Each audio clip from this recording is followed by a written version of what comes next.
everyone. Welcome back to the Chief Delegates meeting number 17. So let's kick it off with individual updates. Randall. So for your support, we are doing a lot. One of the things that we are doing now is we are helping with the Mandel launch. Our goal is to bring awareness to it and to try to reach out to the businesses. So that's something that we are working with EOS Nation to see how we can make our presence felt in the community. So that's one. Number two is we started an initiative called the EOS Support Squad. There are members that they wanted to be part of EOS support, but they were not very technical and they didn't have a customer service experience and they didn't know too much about EOS. So what we did was we created EOS Support Squad. So those members can just join and pretty much come to meetings every 2 weeks, come to meetings, learn EOS, help with translation if they want to translate one of their how-tos, and just try to help us along the way. We've created like bylaws as well for the organization so that every individual knows their role. And pretty much we are continuing to build. The ENF wanted us to have that DAP rating. So now we built it, and my guys are also creating API calls.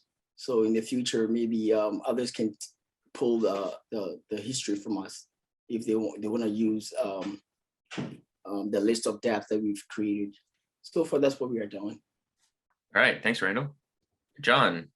Yeah, doing stuff for Fractally. James Mart joined the team. I forget if I said that last week. But yeah, working with him to deliver some pretty cool stuff. It's quite a dream team you guys are building over there. Yeah, it's pretty amazing, like the amount of talent that we got and like the diversity, like front end, back end, and then, you know, of course, chain and all that. So yeah, it's pretty cool. Aaron, would you like to go next? Sure, why not? I'm envious of the other two updates and your guys' ability to build right now. I've kind of been build starved myself. I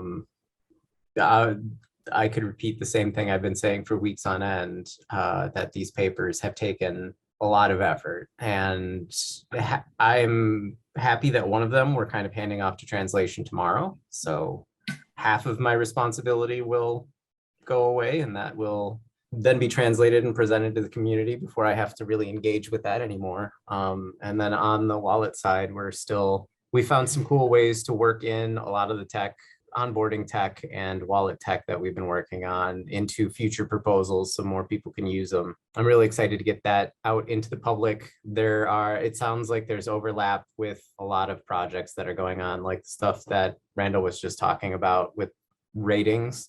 There may be some components to play with there.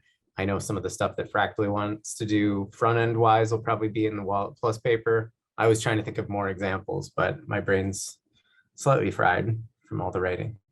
But I'm really excited to share all that stuff. And I really think it lines pretty well with kind of the mission I've been on for, I don't know, the last year plus of just onboarding and figuring out ways to make all of this easier and safe, which is a critical concern when bringing on new users. Without talking forever, I think that kind of sums it up. Thanks, Aaron. Lovejoy? Just going hard with the ENF.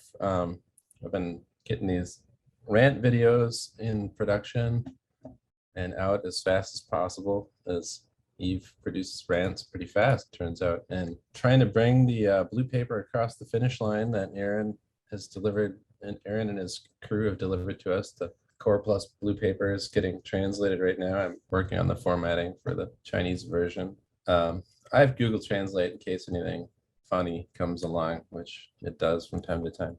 Other than that, just pretty much trying to keep my ear to the ground. There's so much happening in so many different groups, and just tracking all the conversations is a bit dizzying. Yeah, as far as Eden stuff specifically, not a whole lot to report this week. I mean, you all know we're trying to work out the kinks on getting the videos published on time. The clips have been negotiating access to the account, and it seems like Jesse made some headway today.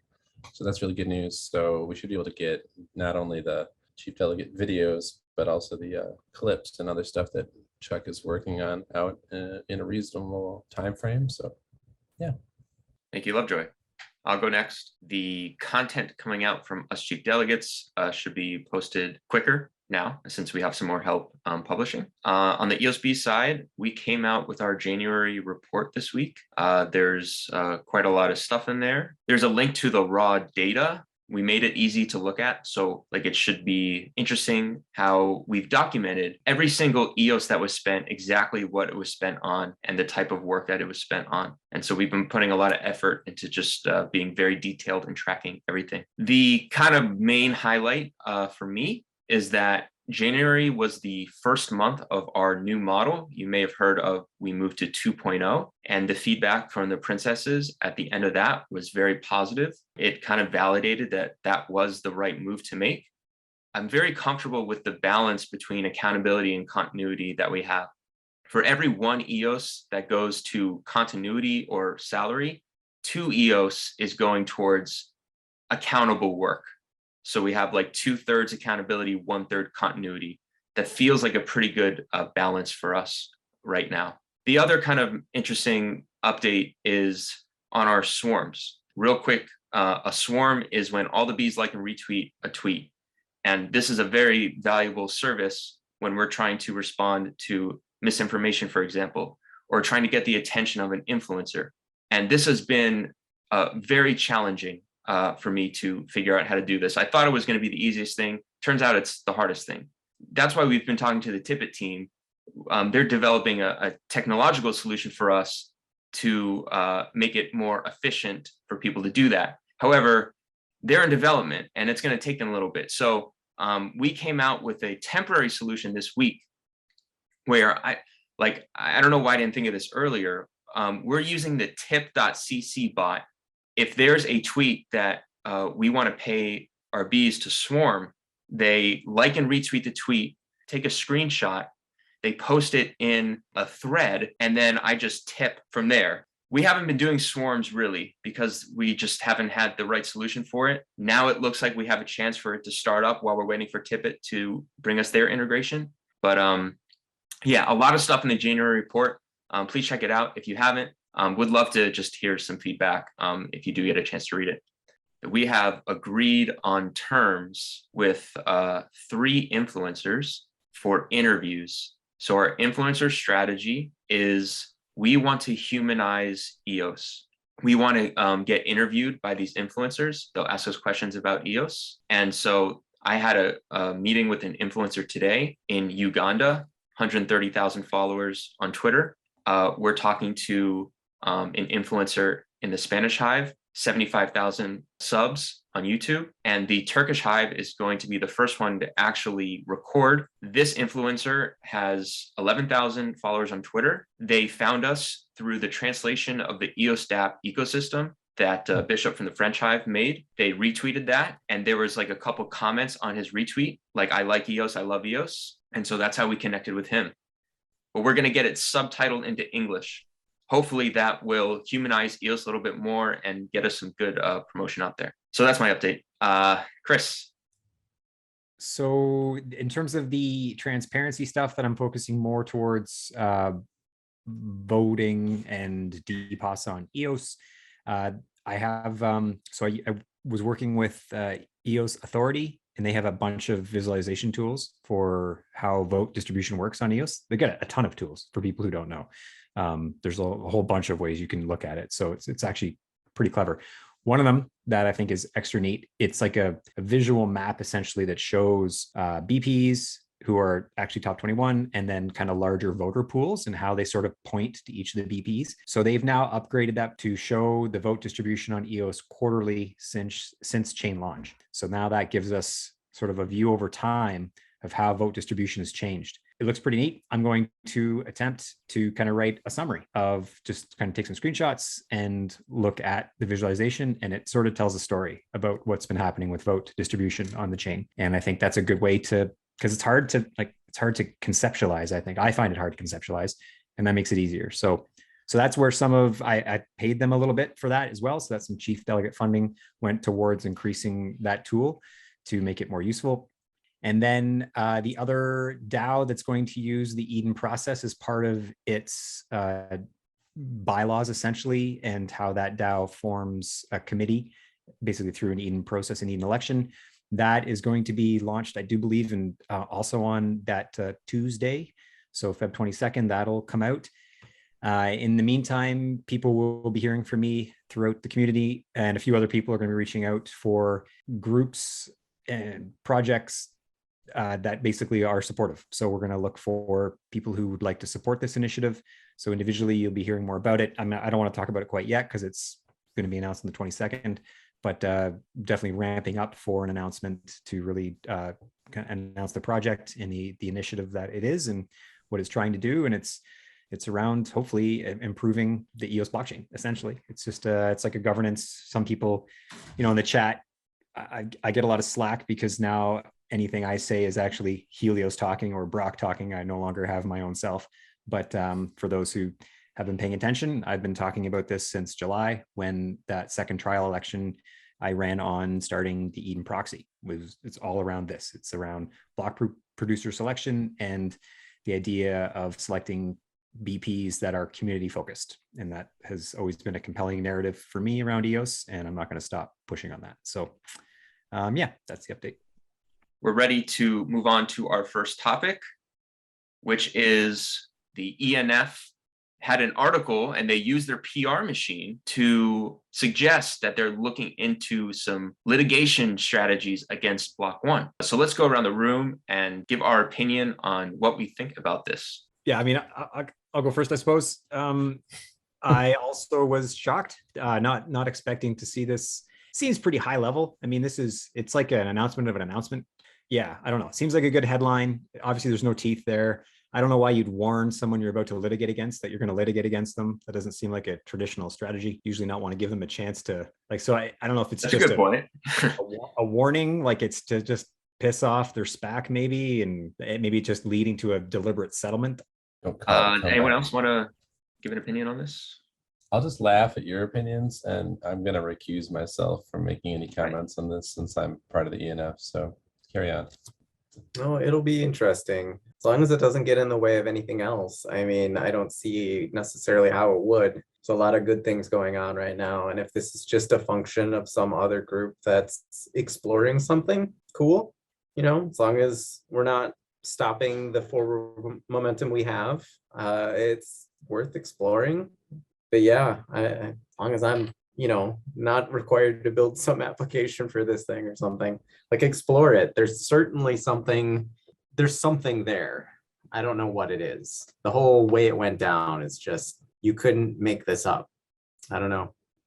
From my point of view, I recognize that Block One has put a lot of resources into lawyers. And if any company has dotted their I's and crossed their T's, I would assume it's Block One.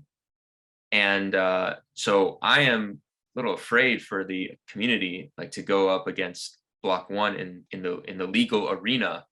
No, all I was going to say is it'll certainly be interesting to hopefully create the distinction of where EOS is going now.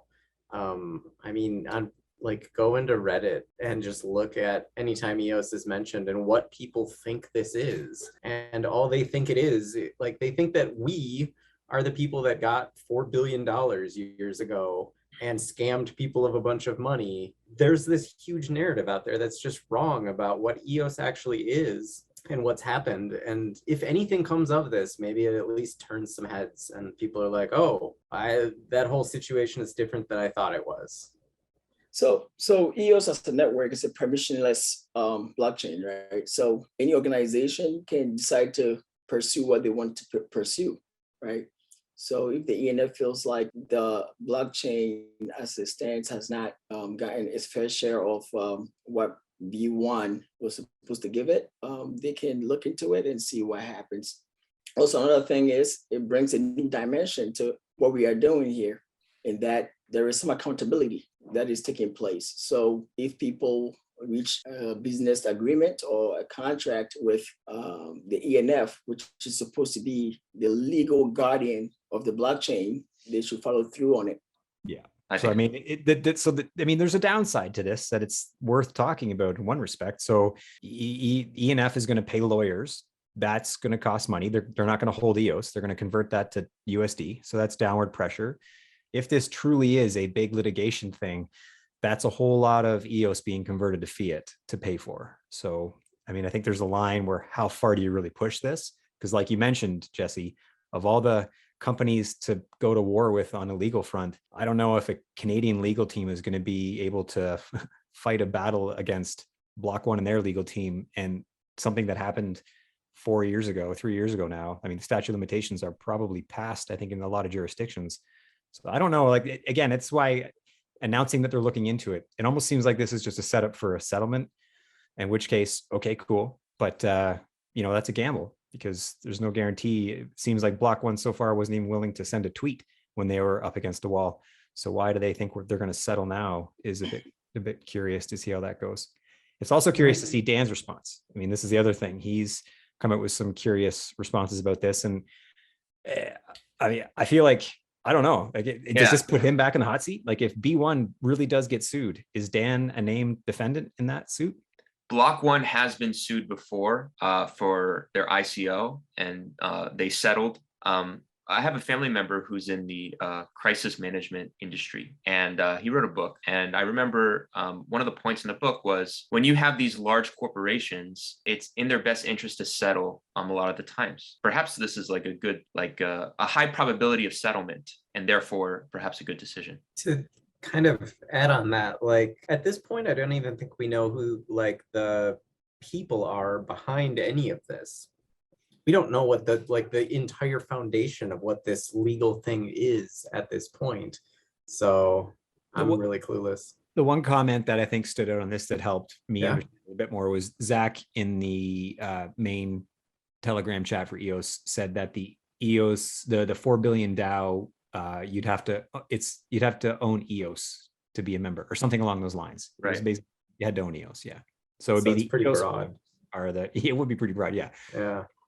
Yeah. So let's, I'm going to read some of Dan's response. So Dan had some interesting remarks about this. They clearly did not talk to Dan before they announced this. His first tweet is, real DAOs don't/can't file lawsuits. Real DAOs focus on what they are sovereign over, their own blockchain state. Real DAOs don't have treasury of other tokens, money controlled by other governance systems. And then he goes on to hashtag 4 billion DAO. Well, I think what he says makes, sense. Yeah, I guess that does suggest that the ENF went ahead and made that statement without Dan's idea that it was going to happen, or I don't know. Yeah, let's read another one. So he says, in order to sue an entity requires standing and must be subject to the court itself. Being subjected to a court is not autonomous. So Sounds like he's talking about a blockchain suing somebody, or getting involved in the legal space, and that's not at all what this is. no, he's talking about a DAO suing someone. Who said a DAO is suing anybody right now? Yeah. Dan has a very specific definition in his mind of what a DAO is. He seems to be taking like a very literal definition of what the limitations around being a DAO is. But yeah, very interesting to hear Dan's thoughts. I mean, we are a DAO here in Eden, essentially, and we have been exploring establishing a legal entity to interface with the traditional legal world. So, I mean, in a sense, that's the same thing that appears to be happening right now with all the stuff going on today. There's some analogies to be drawn between kind of what we're doing in Eden right now and what EOS and the ENF are doing. If we created a not-for-profit for us, it would be our version of the ENF. And if we ever had legal stuff going on, whether it's something like a lawsuit like this or something like more mundane legal things, like we would use that tool to interface with the legal systems. And I mean, that's what we're seeing play out right now. Right. I don't know, Dan does not want to interface with the legal systems, the traditional. Yeah. Yeah. Ideally, if we have dispute resolution and we have governance and we have a way to address disputes, then you can say that, okay, if we have a dispute, we will go to this system and we'll use that system to settle, right? But the blockchain and Eden, as it stands today, does not have that. What we have is the legal or the traditional system, which is the court system. So the ENF is a legal entity, and if it wants to use its legal rights to try to settle a dispute, that's what they would do, right? So I think DAOs are still growing and they are still maturing. We are not there yet. So until then, we have to have a way to have accountability. To add to that, like, yeah, if we have those systems, those will be able to settle disputes within the system. But when you have an actor that's not part of the system, you need to go into the system where you both coincide, which at this point is courts. Yeah. So, I mean, someday I think we all dream of the day where the world is run by better systems. But I mean, are we going to see that in our lifetimes? We don't know. Maybe not. It's All a right, weird so collision between the pragmatic and the idealistic, I think, in terms of, Yeah. you know, and some may argue that in the face of, you know, like some unjust system, you should take the high road and not do whatever, you know, like take a Gandhi approach or something. But, and others may argue that that would be foolish. It's kind of a decision that everyone has to make in that moment. So I think that's a good segue to talk about the research that we've been doing in terms of a legal entity for the chief delegates. And so we promised that we would have something for you guys today, and we do. This is the memorandum from the lawyers from the ENF. And so they concluded, based on the foregoing, our initial recommendation is that Eden form a not-for-profit corporation. Unlike trusts and partnerships, not-for-profit corporations are legal persons, so they can hold assets and enter into contracts to suit Eden chief delegates' needs. Moreover, while not-for-profits share some administrative burdens with corporations, such as managing the appointment of directors, as well as the additional burden of managing records of membership, they differ from for-profit corporations in that they do not require the distribution of shares among shareholders, which would need to be bought and sold as the chief delegates changed. Finally, not-for-profits are the only entity discussed above which offer the added benefit of exemption from Canadian income tax, which is available where there's no income distribution among members of the not-for-profit. So yeah, these are Canadian lawyers, and that's why they said Canadian income tax. And at the very least, this is some research for future people in our position. Cool. Well, we could probably make that email or document that they sent public, can we, for reference for other people that might be interested in setting that up, and call it a day then? I think we should spend a little bit of time right now just coming to consensus on exactly what we want to do here. So John says he does not want to start a legal entity. I am also of the same opinion. Does anyone else want to share their opinion of us chief delegates forming a legal entity at this time? From my point, I wanted us to form an organization that can allow us to coordinate a little better as chief delegates. I don't have a lot of information on how Fractally is going to be, but I know that if we were to continue with Eden as it is right now, then this will be beneficial. I think if we, like you said, if there is a strong desire to continue this process as it stands and find new developers, to find somebody to lead with a vision, to find resources to make the system grow and evolve, that's when we should seriously start looking into the formation of an entity like this. It would make sense for it to be a not-for-profit. The budgets could go towards it to fund things to advance the system. If that decision was made to move forward with this incarnation of the software, that entity might be really useful to be able to facilitate the evolution of the system. Totally. And I think we all have to wait for the Fractally white paper to come out. Yeah, that's where I'm at in terms of deciding what we do here or not. I'm undecided. I'm not firm either way. I kind of want to see what Fractally looks like. Yeah, same.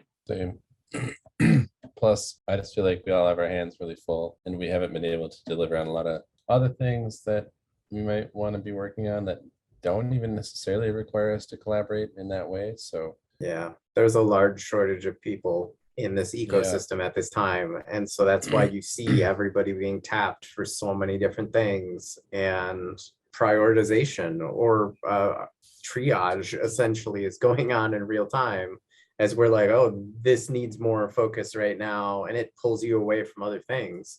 I mean, we see that everywhere across the ecosystem right now. So it's a little overwhelming.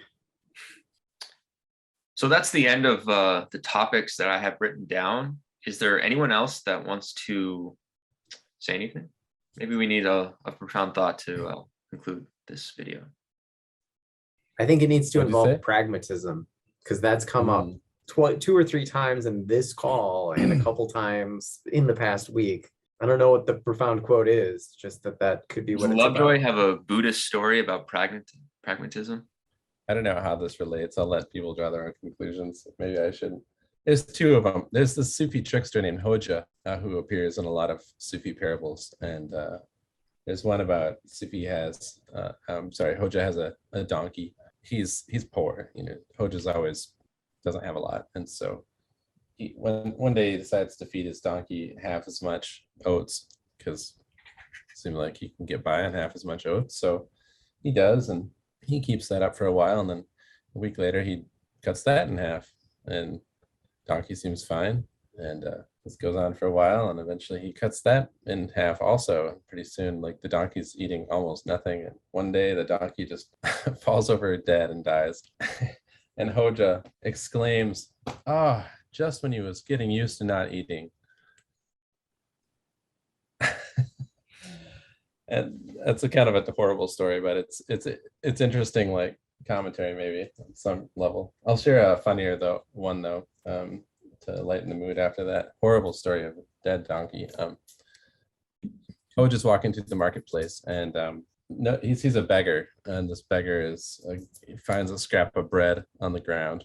The beggar's it's just dry, sad piece of bread, and he smells this really wonderful soup, and so the beggar walks up, sees the cauldron of soup, and he takes this crusty piece of bread and he waves it over the top of the soup to just get some of the aroma in his crusty piece of bread. And the shopkeeper comes out and he's just irate and demands to be paid for the aroma. For the aroma of his soup. Yeah. And of course the beggar refuses, and he has no money to pay anyway. And this dispute, is just causing all sorts of ruckus in the marketplace. So Hoja is called in to settle the dispute, and he arrives and he hears both sides of the story, and then he decides what the payment is, and he reaches into his pocket and he pulls out some coins, and he holds it in his hand, and he reaches over to the shopkeeper and he goes, "There, now you've been paid." I don't know, maybe there's some wisdom there. Pay for a smell with a sound. Yeah. Well, on that There you note, go. good we left you with a little humor, hopefully. Thank you for watching, and we'll see you on the next one. All right, guys. Bye, everyone. Sayonara. Go EOS. Go EOS. Oreos.